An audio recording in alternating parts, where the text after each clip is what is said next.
Well, welcome. This is the webinar for the National Federation of Business and Professional Women's Clubs. My name is Teresa Gerke. I will be talking today about multi-factor authentication. It's not a bad word, so thank you so much for tuning in this evening. Just a little bit about me. Again, my name is Teresa Gerke. I am the founder and CEO of Popsicle. It stands for Protecting Our Precious Curious Kids Online. We are a trusted online safety resource for families where we provide valuable, timely, and factual information on how to protect your data and privacy. And our approach to learning is simple and fun. I currently work full-time in cybersecurity governance for a financial institution. I have a bachelor's degree in art history and anthropology from the University of Denver and a master's degree in genetic anthropology and international development from Colorado State University. So you might be wondering, why is she talking about cybersecurity? um, so I've always been a really good writer. I got into cybersecurity through technical writing and doing project management and customer experience or user experience design. So I started my career in cyber in 2014. I also went back to school in 2018 and studied network security at Arapahoe Community College, and also taught cybersecurity at Arapahoe Community College. I was a nominee for Cybersecurity Woman of the Year in 2022 by United Cybersecurity Alliance. And just a little bit about NFBPWC. I joined in 2022. I'm the current president for the BPW Denver, Colorado virtual chapter and our current digital training chair. And last year, I was the United Nations delegate and a keynote speaker at the United Nations Commission on the Status of Women, where I presented on how cybersecurity can promote gender equality. So that's a little bit about me. So I'm just going to try to move this little bar that's in the way. Thanks. Um, so just a real quick password refresher. If you want to see the full password video, that is on the YouTube channel, our YouTube channel for Popsicle.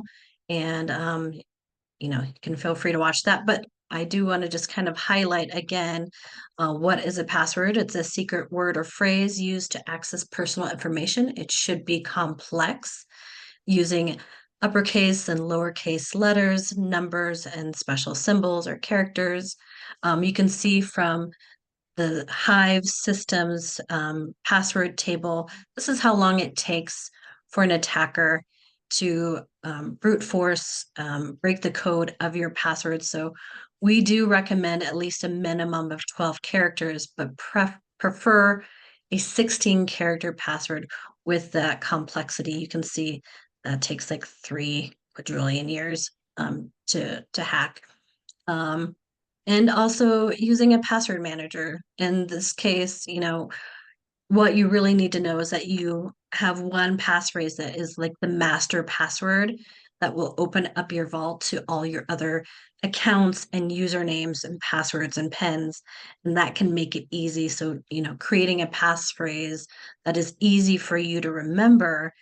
That way, if you want to have that complex password for different accounts, you can launch a URL or a website that's in your vault and also have the ability to copy and paste your username and your password into those credentials.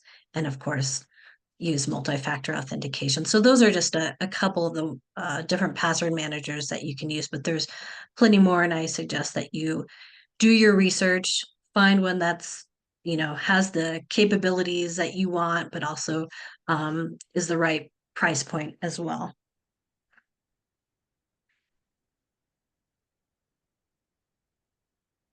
Oh, come on. There we go. So multi-factor authentication can protect all kinds of your data and information, including email or your social media accounts to your financial accounts as well. So just kind of high level, this presentation will be a high level look at multi-factor authentication. It's also called 2FA or two-factor authentication, or sometimes two-step verification. And it's just an additional way to secure your information. From a cybersecurity perspective, we use the term defense in depth, meaning it's just that second layer of protection once you have created a really strong password to access your information. So you can use it to get into a bank, your social media accounts, business and retail sites, and your emails. And so there are different factors that can be used, and they're kind of broken down into three main types. Something you know, which includes your passwords, passphrases, or pens. Something you have. This could be a smartphone, a hardware token like a YubiKey or a smart card that you press to get your code that enables your multi-factor authentication, or something that you are. This could be your biometrics, including your fingerprints, facial or voice recognition. Why is MFA important? So MFA, again, it adds that extra layer of protection from a hacker who wants to steal your information, like personally identifiable information. And that kind of includes your name, your full name, your home address, phone number, birth date, email, social security number. It also includes things like your passport number. And when do you use multi-factor authentication? Use it anytime you need to access information for school, work, banking, emails, social media accounts, apps on your phone, any other private information that's in a digital form. And then where should you use multi-factor authentication? Essentially, you need to implement multi-factor authentication on any sites that you access on the internet. And there's usually some option under settings or privacy and it's literally toggling something on that site. So how do you implement multi-factor authentication? Again, the site you're visiting has that setting that will enable you to turn on multi-factor authentication. So on Google, Yahoo, Amazon banking sites. And typically, like I said, it's that toggle that you switch on. Um, and there might even be something like a QR code that you scan with your phone that will enable you to initiate the multi-factor authentication. And so once you do that, you will either get a call, text message, or an email to verify your identity and that you want to access that site. Then when a user logs into a service with MFA, they will need to enter a username and password, again, having that 12 character to 16 character password. And after that step, you provide additional verification factors. So this may include those one-time passwords that you get from a text message and like an SMS, or you get it on your email, or you're using something like a authenticator. So those codes are sent again through SMS, email, or an authentication app.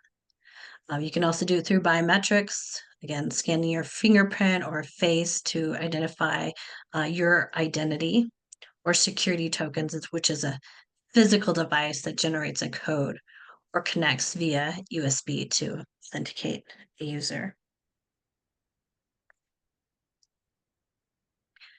You can also use an authenticator. I personally use a Google authenticator because I'm just I live in the world of Google with my email accounts and where I house a lot of my information for Popsicle. The authenticator will provide a code to input into the site to verify your identity and ensure you want to access the site. So you can literally go into the app, press the add button. It gives you an opportunity to scan that QR code if it's a QR code that you are needing to do that MFA, and then it just automatically adds that account, whether it's a Google or like a banking account, into your app. And then anytime you need to verify and authenticate who you are, you're going to just type in that code into the authentication field on that website. And then again, Popsicle recommends, if you get an alert of someone else trying to access a site that isn't you, that you deny access, and then go and change your password to a strong password with that complexity of um, uppercase, lowercase letters, numbers, and special symbols.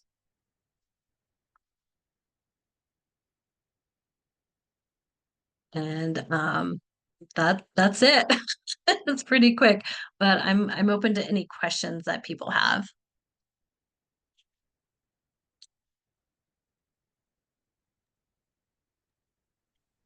So I think I've run into like trying to get into the Colorado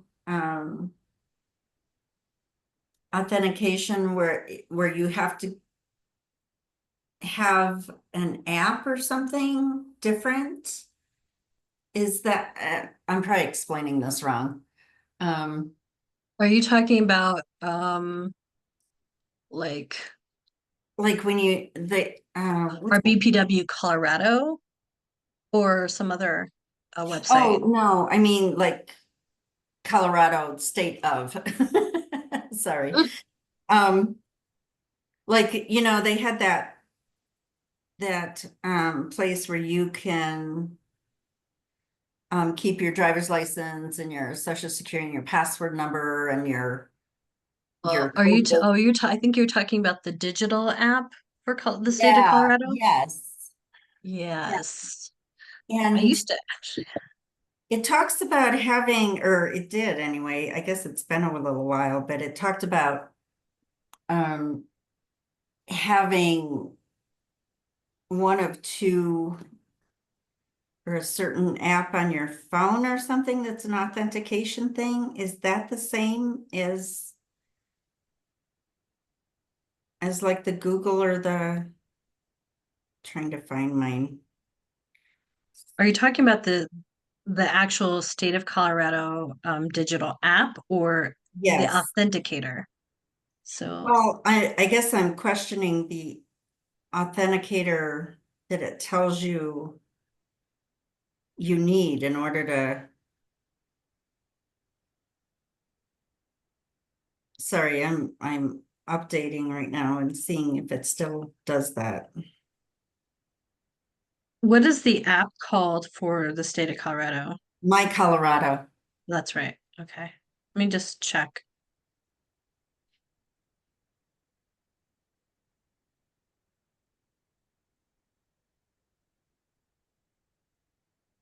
Yeah, I think at one point I had it on my phone and then I uninstalled it because of the user experience, but let me just look in here. Um, so I can, okay, so it has Colorado Digital ID, vehicle registrations, insurance cards. If I go to more, let's see here, Oh, maybe it doesn't ask anymore. you can change your password, uh, manage passcode. I have to sign in. We can do this offline if you still need help, Deb. Yeah, that's okay. I was just wondering if there was another, it seemed like there was something else out there for government stuff that you had to have a certain authenticity. I'll look at it more. We can talk another time or Okay, find it. I'll send you an email. sure, no problem. What other questions do people have?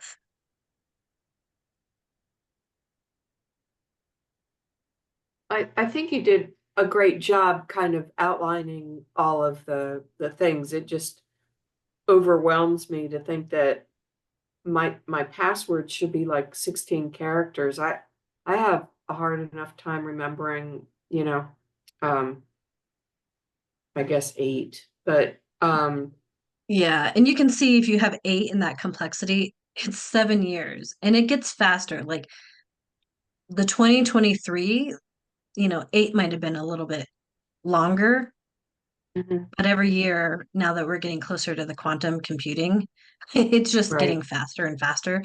So, I mean, we're recommending a minimum of 12 we prefer 16. That's what we share, at least through Popsicle. And even like different regulations like PCI DSS, which is the payment card industry standard, that has of 16. So, even the company that I work for, we're moving towards a 16 character password. But you can see like, okay, you could pull off 10, right? If you have this complexity, it's 33,000 years that it would take to Right. That's a have. while. Yeah. That's a while. I mean, I don't know. I mean, maybe you could get away with 1,000 years, but you know, so long as you're doing complexity, you might as well go higher, right? I mean, Yeah. um, and then, like my master password to get into my vault, it's over 18 characters and it still has complexity to it. So no one's breaking into my into my I password. guess not. No, I guess not. But also to note that multi-factor authentication is still hackable. Right. However, the idea is that you have that second layer of defense that I mentioned. Mhm. So you have the strong password, you have a second way of verifying your identity to get into a site, and it's still going to be better than if you didn't have a multi-factor authentication. Because again, it's like, would you open your door to just anybody? Probably Right. not. You want Right. you want to know that it's a family member or someone that you invited into your house, you know? So that's kind of how I think of it. It's like, okay, I've got my garage door opener, and then I go into my house and I can lock my doors, right? So Right. like, don't let the strangers into your house. So I do have a question for you, though. You and I spoke before. Other people don't know that. That wasn't part of my question. But I think that organizations like BPW really do need to have some kind of standard operating procedure when you're moving an email address from one person to another. And what needs to be for the organization, what is the safest way to do that and make it consistent throughout the organization. And maybe that's a benefit of membership or something that, um, some presenting something like this certainly is a benefit of membership, but somehow or another get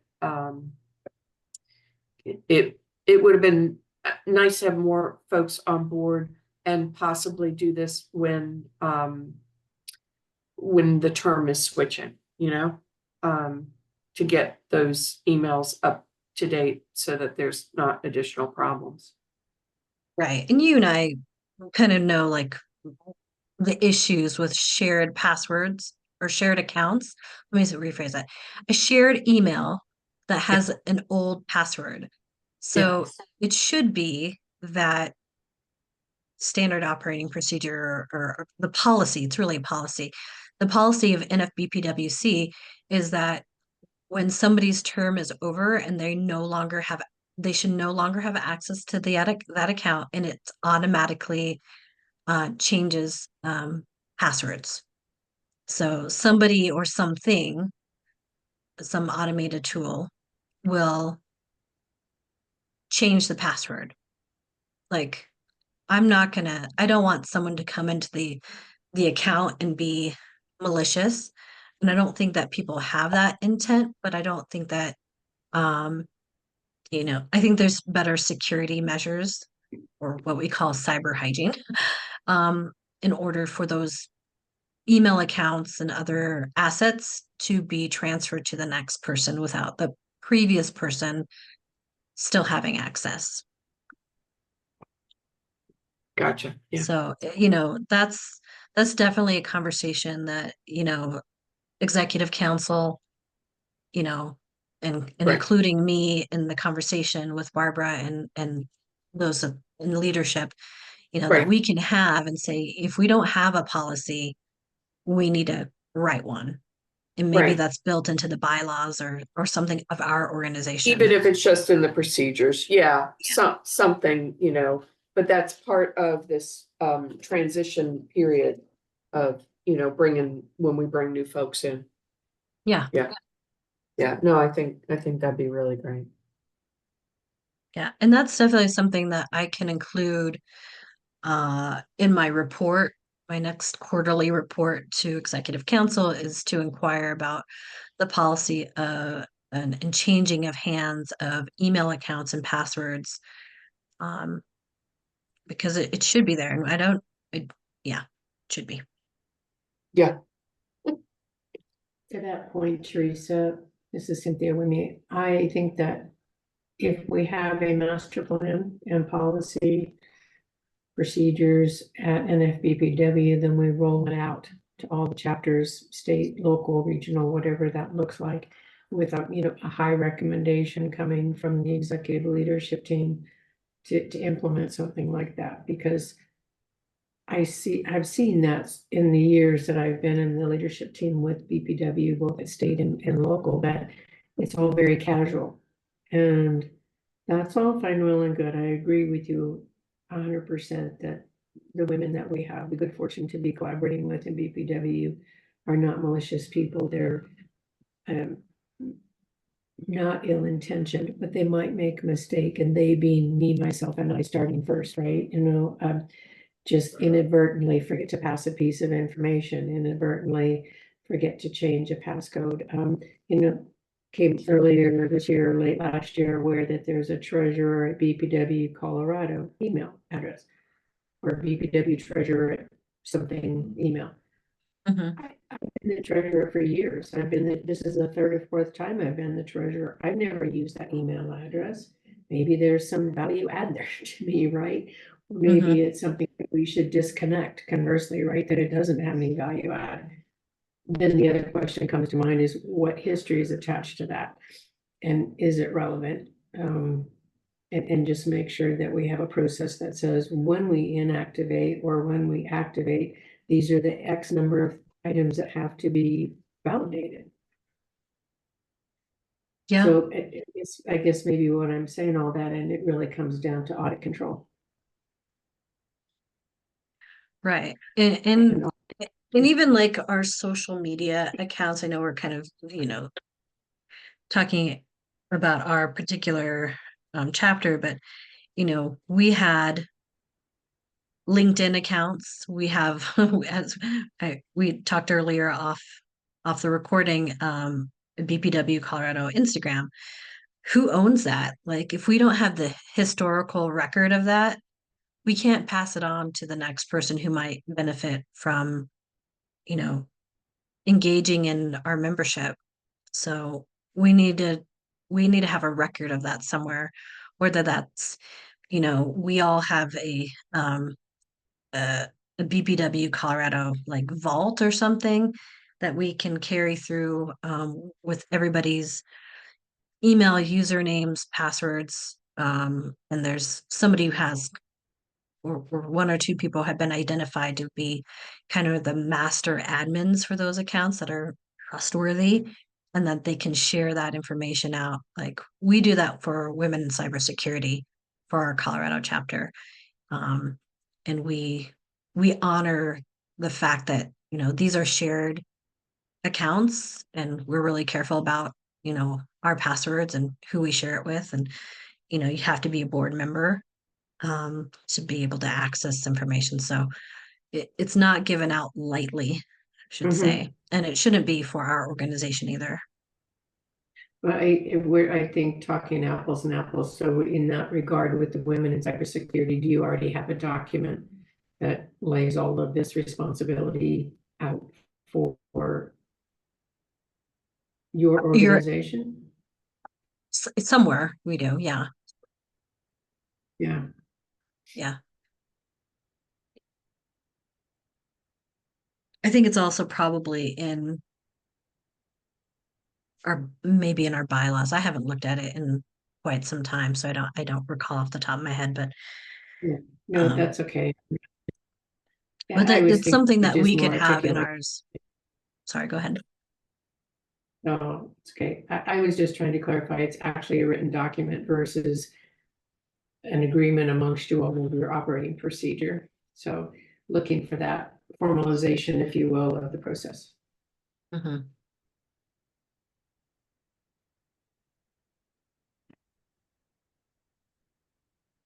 certainly it's something that we can have at the Colorado level, even at the chapter level, Mhm.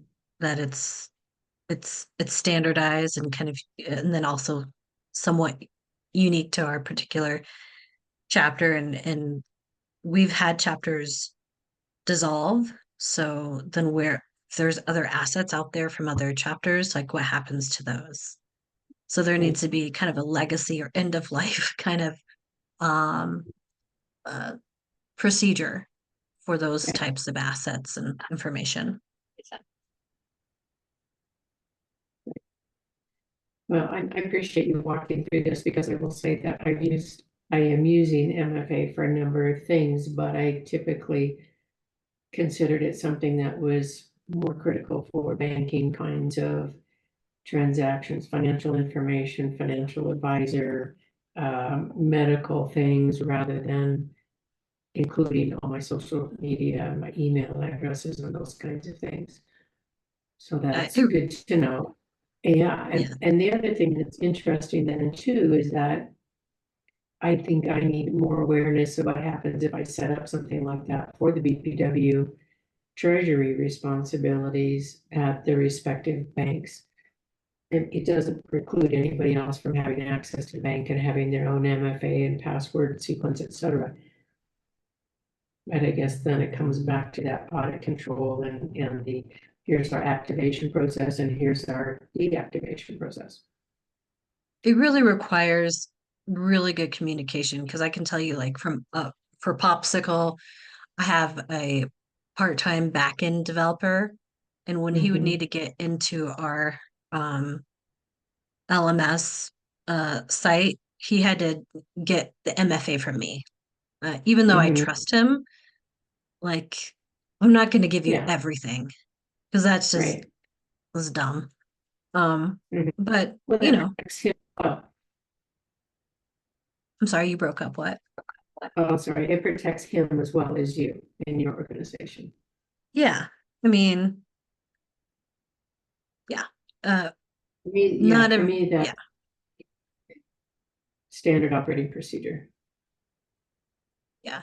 And if we wanted to get together and write up something, either at the national level or Colorado level, we could certainly do that, and I'm open to that. I think that would be a good effort for us, Mhm. and leading the way and being um, safe online, securing the data of our organization, and maybe that's also just a benefit to the organization that people who come into NFBPWC can see that we take networking seriously because we want to lift each other up and advocate for one another, but we also want to be a secure organization and know that, you know, whether it's LinkedIn or Target or, any of the multiple security breaches that we've had lately, like it's not going to come from NFBPWC, Right. so if we have some strong cybersecurity um, measures, you know, but we have to teach more people about this. I wish more people had come into the presentation, but hopefully they can listen to this later and see the value of using multi-factor authentication. Is it perfect? No. Is it better? Absolutely. Yeah. Thank you for letting me join. I thought I had already registered, so when I sat down at my computer, I couldn't find a link, so I just registered. Apologize for being Quite there. all right. I'm glad you're here. Thank you. And I'm going to see you later this week, so even better. Yeah, yeah. Yep. Busy We can BBW talk about me. MFA some more. Yeah. So Teresa, I've never thought about actually adding it to anything because it seems like, like the bank does it and certain things do it. Are there apps out there that you have run into that you've had to go in and toggle over to add an MFA? Many. You have to do it for Google and Gmail, Instagram. Facebook, Oh, you know, a lot of any banking site, usually there's a measure of authentication rather than just your username and your password. So again, you can mhm. go under those. I don't know where it is, which one it is. But yeah, you I head don't in know. there to turn it on. And I haven't thought about the social media stuff. I guess they should. Yeah, I helped Megan not too long ago when her daughter, her Instagram got hacked. And Oh, so I had to kind of help them figure out how to get that back, and they were able to do that. But again, if you had that strong password and multi-factor authentication, that would be less likely because then you would see that somebody's trying to get into your account. right. Okay. So I can, if I go, like, I'll just do this really quickly. If I go into Instagram, see here, to my account, you click on the little hamburger, the three lines that's at the top. You can We're, go we're under, not seeing that screen if you're sharing it. I'm not sharing, I'm just walking you through it. Um, Okay. let's see here. Mine does. Okay. Go to privacy center. This might be it. It's been a while since I've done this, but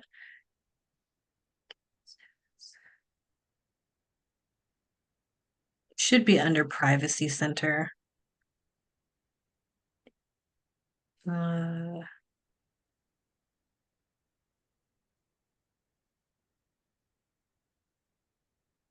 Oh, you're right. It doesn't ask for, or doesn't do a MFA. Ah, it's hard for me to find it right this very second. So it's been a no, while that's since I've okay. looked I at this. see the three,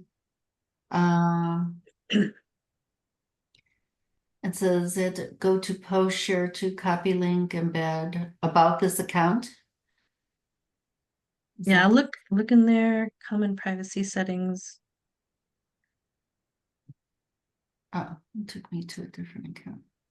Oh, no, that was, Manage and man. Okay, so it, if you go to the privacy center, go to manage an account center, and then there's a two-factor authentication. And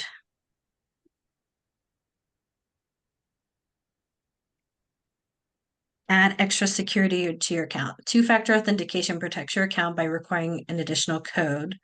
So you can use an authentication app, which is what I use, and that's what they recommend. Or SMS or WhatsApp is another option. SMS is just a text message to yourself. But oh, again, that can be hacked through a man in the middle attack. So I use the authentication app. You click next, and then there's an option to scan a barcode or use a QR code, and that's how you get through that. okay. So it's on Instagram, it's on Facebook. I think I'm getting there. But Password. if you wanna Oh, walk through it, yeah. we can do that. No, I found it. Okay. Oh, interesting. It's actually letting me set up two-factor authentication on Facebook and Instagram. Yeah, because Yeah. Meta owns both of them. Oh, right, That's right. why. Oh, okay. And WhatsApp. WhatsApp is a Meta product as well. Ah. Oh, it is. I didn't know that. Okay. Okay, cool. Thank you. Sure. Let's go back here. Again, if you have any questions, feel free to reach out to me. If you have popsicle questions, you can email me at teresa@popsicle.com. Or if it's more of a NFBPWC question, my email is digitaltraining@nfbpwc.org. Oh, cool. Okay, so in theory, while we're going through some of our various tools that we use, it probably is a good idea to just double check what our security settings are over the next few weeks or days and just make sure we get things updated as we go along, because there's probably not something that universally applies this to everything, right? Correct.